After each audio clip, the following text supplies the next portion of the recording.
Casa este un simbol al familiei. Aceasta reprezintă memoria strămoșilor, dar și legătura cu natura. Если посмотреть даже в эту этимологию слова «ед», «дом», и в гагаузском языке «жениться», «евленме» идет от слова «дом», то есть обзаводиться домом.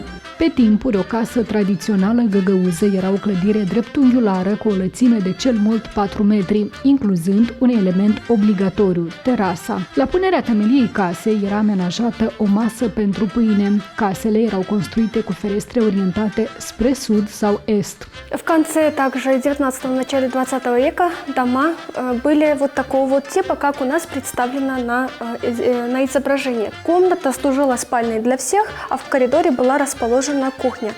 Un alt element tradițional al unei case găgăuze este pivnița. Acolo se păstrează conservele pentru iarnă și, desigur, vinul. Totodată, în fiecare casă, găgăuzii au un loc amenajat pentru rugăciuni. Еще одно самое главное место у православных гагаузов занимает место иконы. Она всегда стоит лицом к восточной стороне. Почему к восточной? Потому что оттуда появляется солнце, начинается новая жизнь.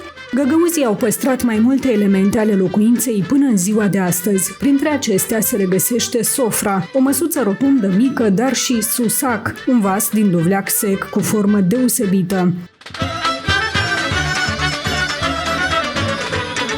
Также сохранилась ступка. Ее используют особенно для измельчения красного перца, который также используется в быту, в употреблении пищи. Чеснок у нас занимает особое место.